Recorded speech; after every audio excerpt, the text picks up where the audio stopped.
Hi, everybody. I'm Margie Rhodes.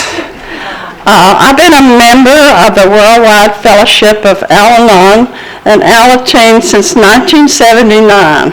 Y'all can do the math. This is great. I love this. I like this theme. The sunlight of the spirit. When I got the flyer and I found out what the theme is, that it's from the big book. I went from Bill's story. It's been a while, but I went back and read Bill's story. It's powerful.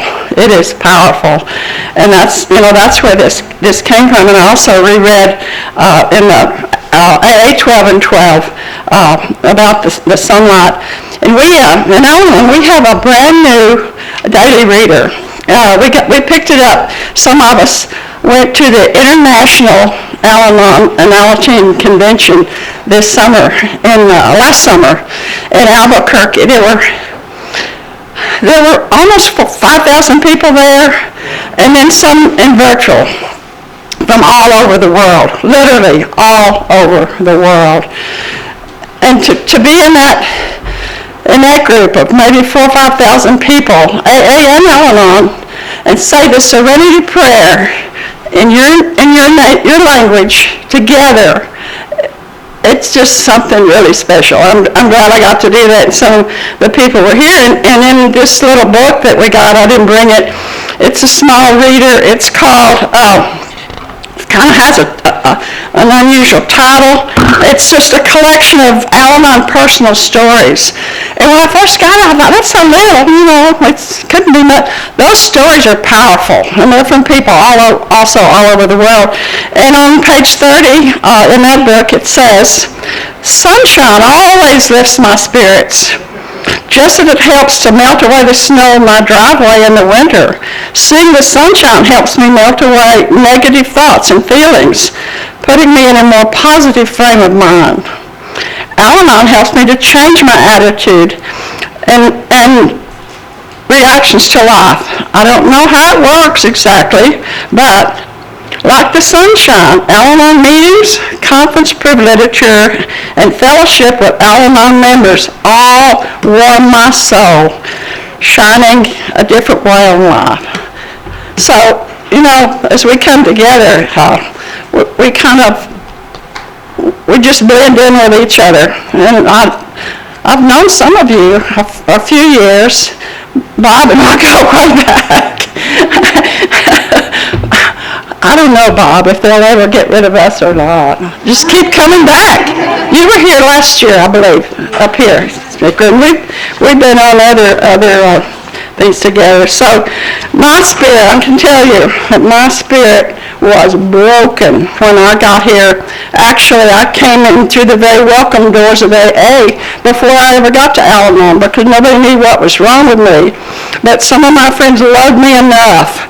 They had found sobriety in AA, so they just started taking me to those meetings. I didn't, so I appreciate that, and I thank all of you. Thank you, AAs, for being patient with me back then. I don't know what I said. I probably made up half of it, babble, I don't know. But anyway, I stayed there until somebody suggested that that I try Al-Anon. so I did. So I'm going to start. You probably figured out that I've been here almost 45 years, if you have your calculators with you. So, Terry didn't reveal my age, but you can figure that out too. So here we go. I was born in Littlefield, Texas on June the 25th, 1938. I was the fourth of 5 children born to that marriage, but I call him the sperm donor. Abandoned us when I was around 4 or 5. For the last few years before he left, my baby sister and I were shuffling around between aunts and uncles while our mother found work as a waitress in that little town. The 3 older ones were in school, and our oldest sister was responsible for getting them fed to school, and etc. When I was 6 and time for me to start to school, I was sent to live with one of our mother's sisters and her husband, who lived on a small farm, and we thought they were rich because they had indoor plumbing and electricity. I've never known how I got there, or even if I had ever known these people before, if it was to be temporary arrangement or what. They had 2 daughters, 17 and 11. The 17-year-old had recently moved out to attend business school and to get a job. The 11-year-old had to move over, share her bed in her room, for which she was not too happy. It soon became her job to help me get dressed for school, wash my hair, share the bathtub, and put me up with me because I think I was a little pest. I was not adopted and never knew the arrangement. I just knew that I was a burden and I didn't fit in. These people were rigidly religious people, and I'd never been in church before, so they set about to make a good girl out of me. I'd been around bootleggers and gamblers, but I quickly learned that certain words were forbidden, and I was not to try to impress anyone with my very colorful vocabulary. I missed my mother and my siblings, but I didn't dare say anything, as I didn't know if my mother even wanted me back. So time passed. I had a hard time in this small country school because everybody knew everybody, and I was the only kid in school that I knew of whose last name was different from their parents. They never told me what to call them. Was it aunt and uncle or what? I didn't know. So I settled on mom and pop. I didn't know if I was an orphan or a foster kid or what. I just knew that I was different and I didn't fit in.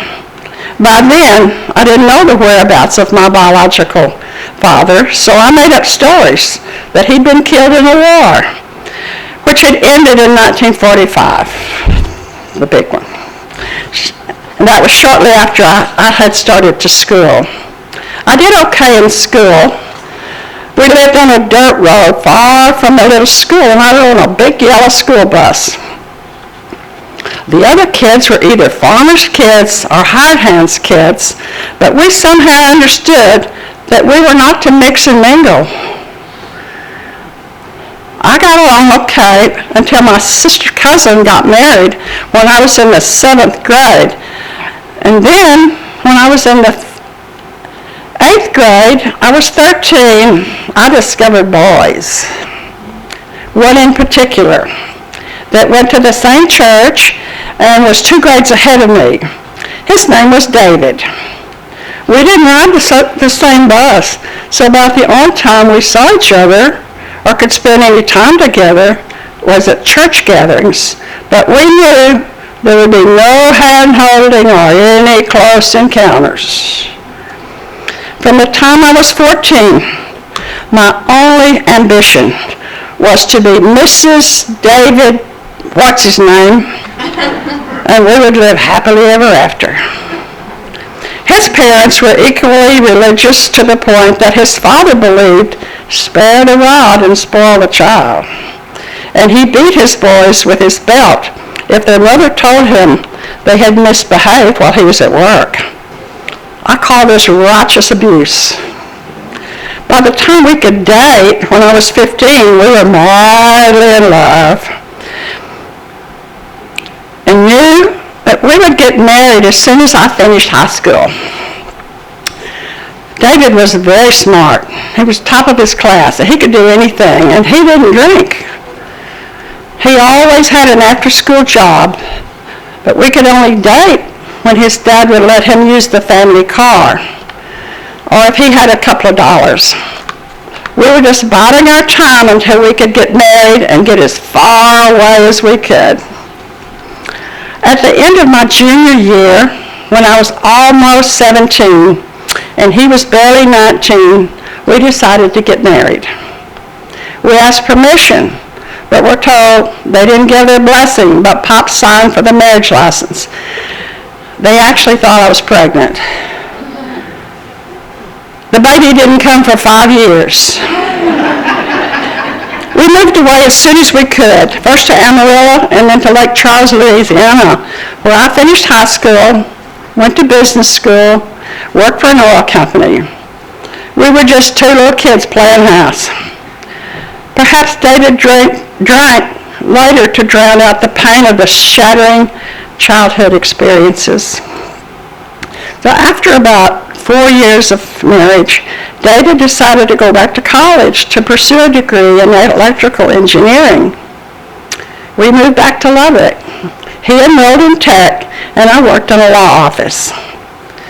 What we had not planned, but what happened anyway, is that we had our first little boy who came along after David had been in tech for maybe just a little over a year. But David was so smart, determined, and worked extremely hard. He graduated with a degree in electrical engineering and landed a very good job in Dallas. His career took us to Kansas City from Dallas, where another son was born, then to Albuquerque, to New York, to El Paso, and lastly to Denver, and this was a period of about 10 years. I've had a lot of zip codes. David was always a good provider, a good parent, and we enjoyed a nice lifestyle. His job took him away from home often, but when he was home, we always had dinner with the kids, and I think we looked really good in the neighborhood. After dinner, he would mix a large drink and read or play his guitar until bedtime. I had begun to notice that he was becoming withdrawn and drinking quite a bit on the weekends, but I was in total denial and said nothing. I didn't want to rock the boat, and I had no options that I knew of. Shortly after our 17th anniversary, David came home from an extended business trip and told me he wanted a divorce. The boys were 8 and 12 at that time, and we moved back to Lubbock, to the farm where I had grown up, as I needed my family's help, and I got a job with a law firm. So I had no idea that David was a full-blown alcoholic, because he had done his heavy drinking and whatever else goes on with alcoholism,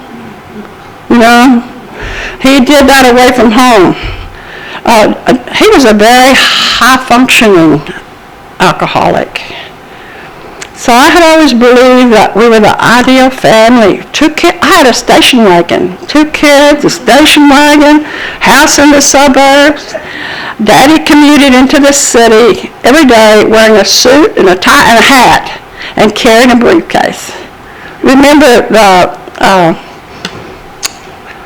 Cleavers, the Cleaver family? Yeah, Daddy wore a hat. I thought we were the Cleaver. We were really the family from hell, but I didn't know that at the time. The day after that divorce was final, David remarried. Hello. Guess what? So I continued to work at a law firm and try to make a decent home for my kids. I hated being a single parent. And after I had been divorced for a couple of years, I connected with a good old boy I'd known him in high school. He was divorced and had 3 kids. He was a fun guy and frequently took his kids and mine with their motorcycles, and they'd go to the races and he'd work on their bikes and all that. I didn't see him drink much, as we always had from 1 to 5 kids with us. And we decided to get married. I knew within a few days that it was a horrible mistake, because he picked up where he left off with his drinking, and he was a raging alcoholic. Everybody in the community knew it but me, but no, I could fix him.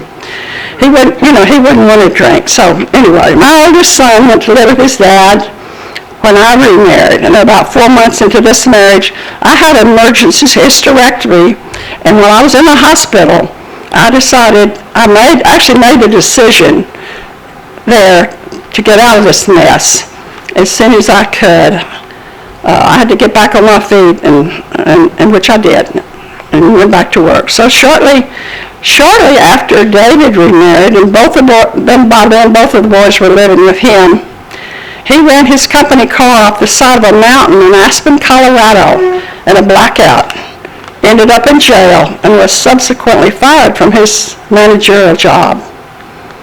It is my understanding that he later got sober in AA, and the last we knew, he had been sober for many years, but we have no connection with him now.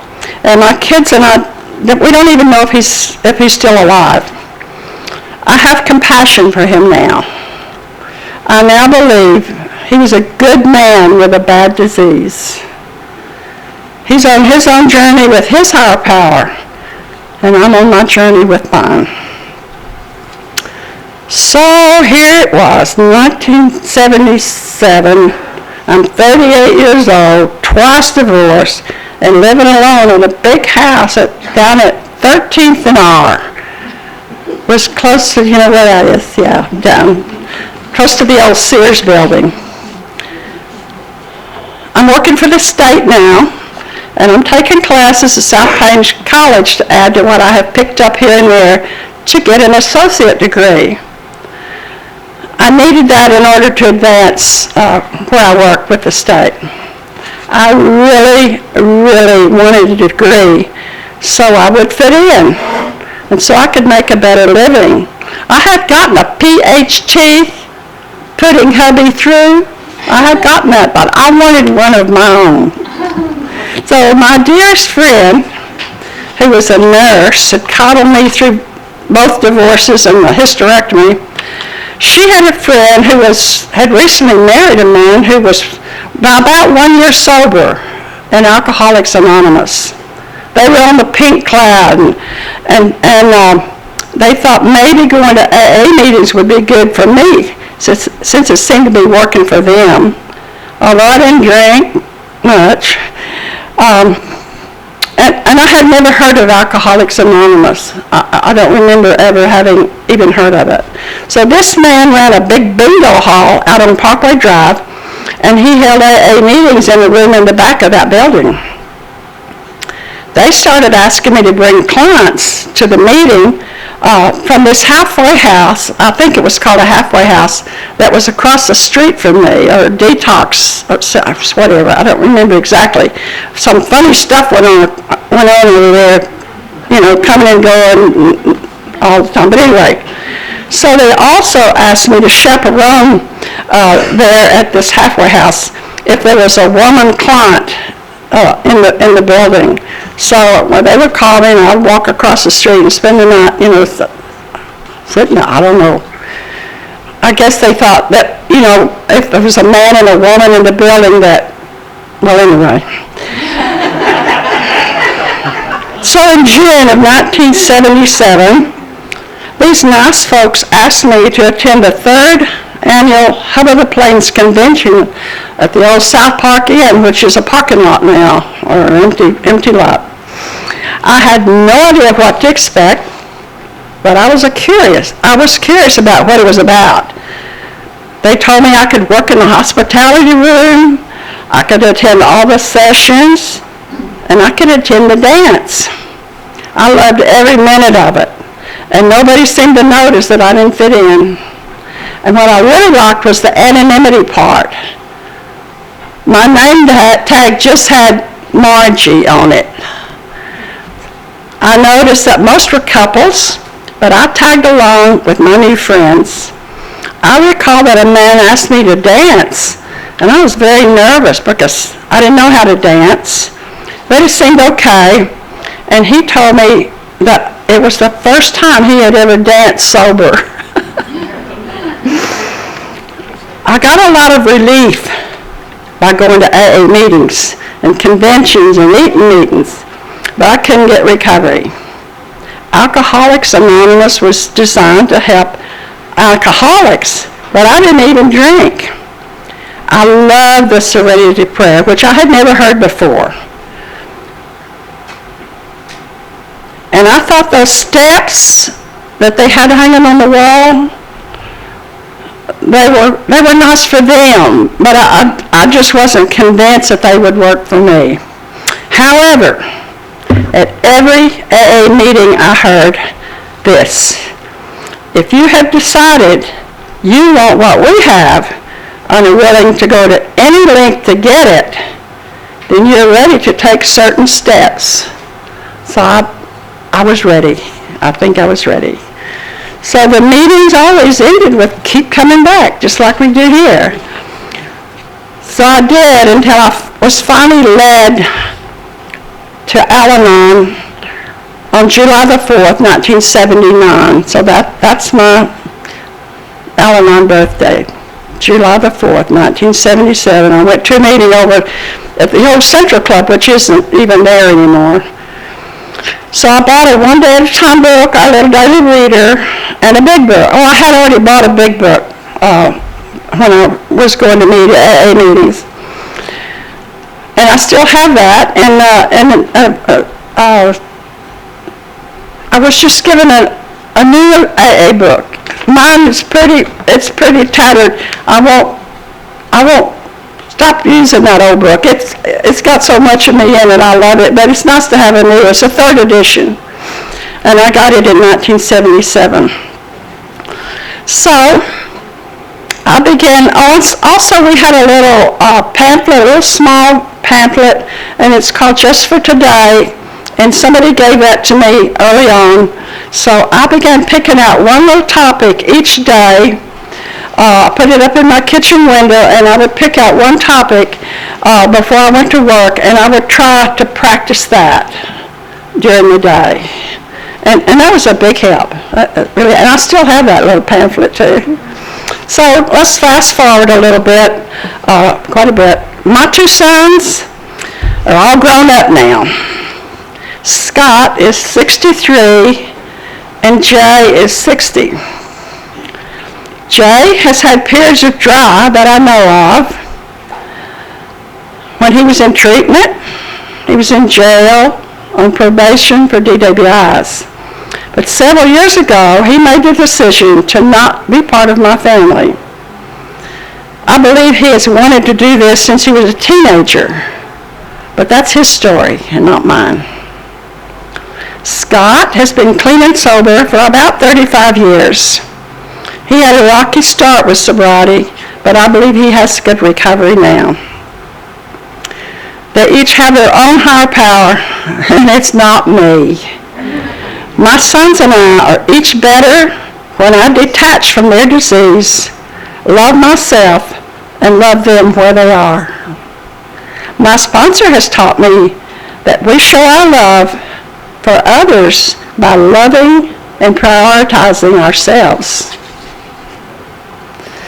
I'm not defined by my children, my grandchildren, who my parents were, who I'm married to, or what I do for a living. In my generation, a woman was defined by who she was married to, and a man was identified by what he did for a living. I was a 50s housewife, and I was Mrs. David, what's his name? Thanks to this program, I have become Margie, child of God. I continued working, and I acquired an associate degree from South Plains College, which enabled me to get a couple of promotions, and then I transferred my hours to tech, and I finally earned that degree I wanted so badly.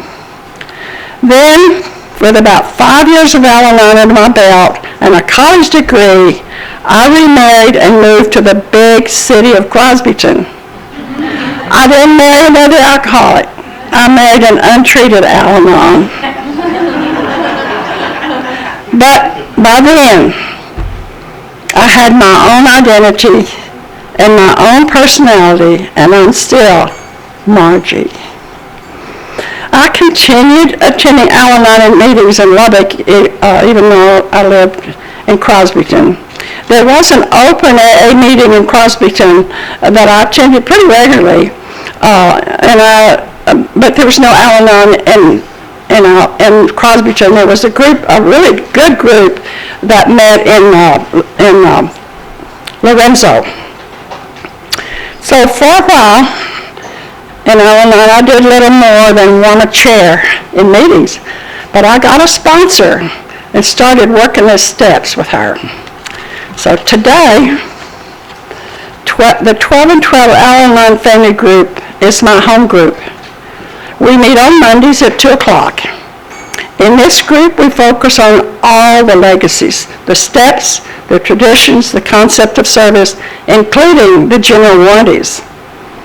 At each meeting, a calendar is passed around, and one member signs to serve as the chairman or the leader of the month. So on the first Monday, we focus on a step, and the second Monday on the tradition, and on the third Monday, the concept of service. So for each meeting, someone signs on the calendar lead, but we don't actually give a program on the topic, but we bring all of our literature, whatever is appropriate. The material is read, and the discussion is just facilitated by the leader. If you can read, you can read. That's kind of what we do in that group. Everyone participates, and we learn to use the principle of each step, our tradition, our concept, in our everyday lives, like right out there on the bricks. We use all of our conference-approved literature, including the form or a slogan. So on the fourth Monday, if anyone has an Al-Anon birthday, they have the opportunity to share their recovery story or a topic of their choice. So alcoholism is a family disease, and we focus on our recovery and not the alcoholic. I have identified now how alcoholism has affected my life, and the steps, the traditions, and the concepts serve to put structure and goals in my life as I learn to use the program in depth. I have also learned that recovery includes learning to have fun. I also attend the newcomers group, which meets on Tuesdays at 7. And I consider it one of my home groups. New members are often attracted to this group or are sent by counselors or sometimes doctors, although it is not just for newcomers. We welcome visitors seeking information about Al-Anon, as well as newcomers, dual members, professionals, and students seeking information about Al-Anon. Newcomers is a night meeting, and since I no longer drive at night, I have started attending the Hope Al-Anon family group, which meets at noon. We read a passage from the daily readers and engage in discussion of a topic from one of the readers. This is a very healthy group, and we have learned that recovery is as much about unlearning as it is about learning, and we learn to live with ourselves. So when I got a taste of service, I jumped in with both feet, as I had finally found a place where I fit in.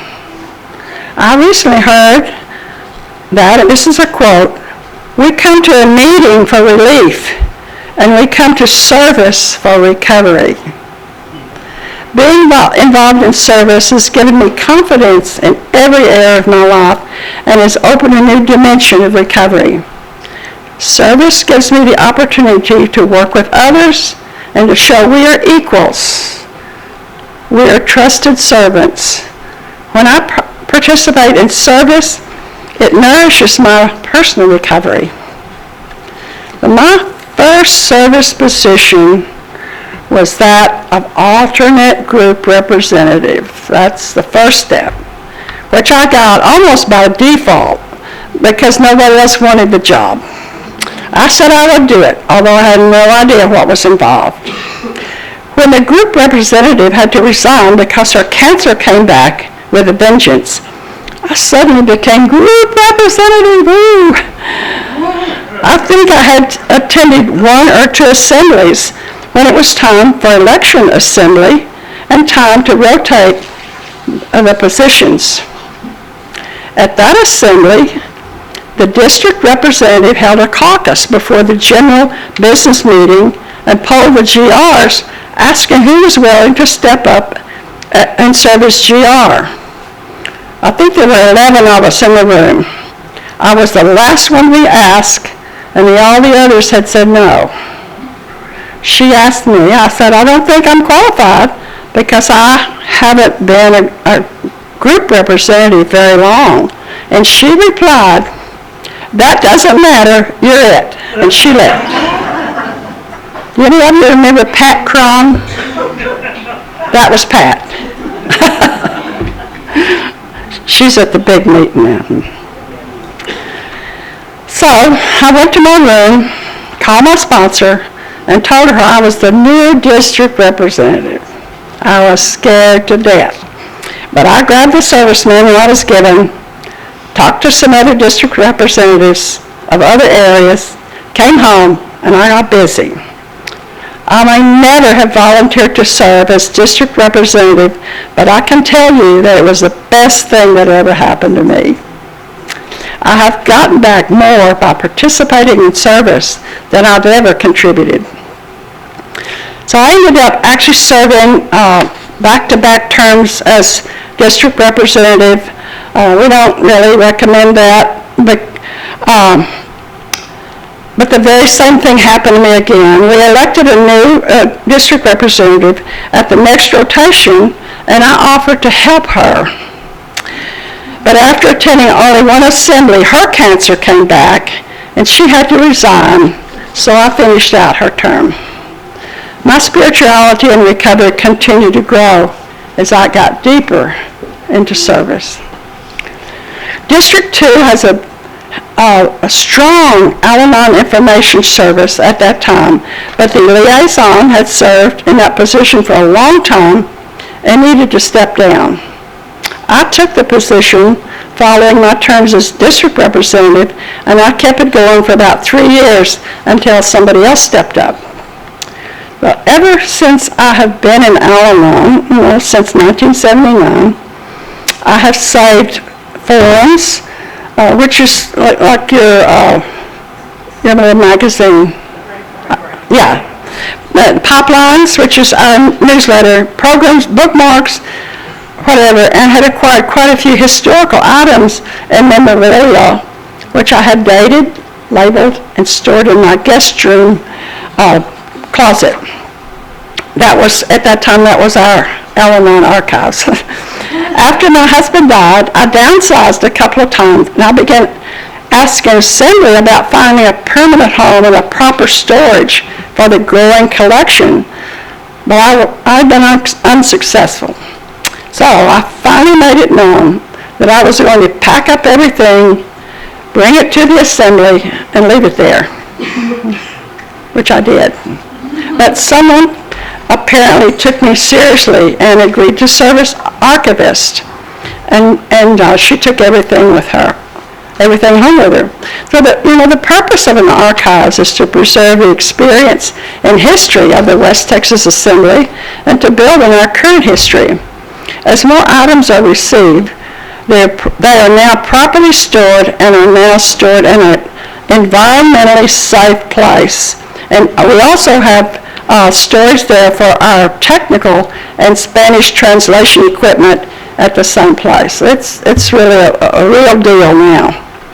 So while serving as archivist, I exhibited the collection at several of the All Texas Al-Anon and Alateen conferences, a couple of times at the Texas AA conventions in Midland and somewhere else, I can't remember, and at other times at the Caprock AA convention alongside the AA archives.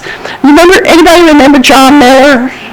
Yeah, he was a huge help. A lot of times he would get something in from alcoholic, the wife would bring in a dresser drawer or something and, donate all the stuff, and there would be some Al-Anon things in it. So he helped me with that. He was like an Alcoholics Anonymous museum, or he was great, but he had to give it up too. Nobody else would take it, so he just gave it up. He was amazing. I learned a lot from him. So in 2002, I was elected Texas West Area Delegate to the World Service Conference. I was humbled that I had been chosen to represent the group conscience of Texas West Area in matters pertaining to the health of Al-Anon family groups as a whole. The conference was held in Virginia Beach, Virginia, where our World Service office is located. Prior to attending the first World Service Conference, the area delegate is assigned to a committee such as archives, advisory, foreign editorial, Alateen, literature, whatever. I was assigned to the literature committee. All Al-Anon conference-approved literature is written by and for Al-Anon and Alateen members. Once a piece is developed, it undergoes a rigorous process of review to assure it is identifiable Al-Anon in content and feeling, and it always reflects Al-Anon principles. It may take several years to develop a piece of literature, or conference-approved literature. The World Service Conference suggests creation of material to meet the needs of changing conditions, such as online meetings and updating existing literature. And our newest piece was this book that I just mentioned in the beginning. Many more in process. The updated version of the Blueprint for Progress had already been in the works for a while when I came on board on that committee. We finished the project my third year on the conference, and it was introduced and distributed at my last World Service Conference. I'm grateful and humbled to have been a small part in developing the new Blueprint for Progress and updating some pamphlets. And I'm grateful that I've had a part in Al-Anon's biggest, largest group conscience. So, moving right along.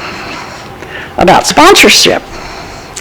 Early on in Al-Anon, I had a lovely lady ask a lovely lady to be my sponsor. We were just beginning to meet and get acquainted when she incurred fast-growing stomach cancer and passed away. After that, I didn't have a real sponsor until I joined the group, which became my home group, and asked another lady to be my sponsor.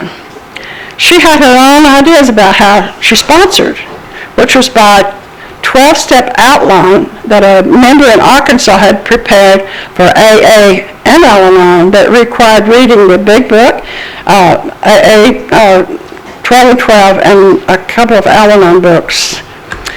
So at first, I was a little reluctant to use her forms, and I suggested the way I thought I'd like to be sponsored. And she said, "Margie, if you want to be your own sponsor, you don't need me." So we did it her way until she died. I subsequently had two other great sponsors, but both of them have passed away. I currently have two exceptional sponsors with whom I connect frequently.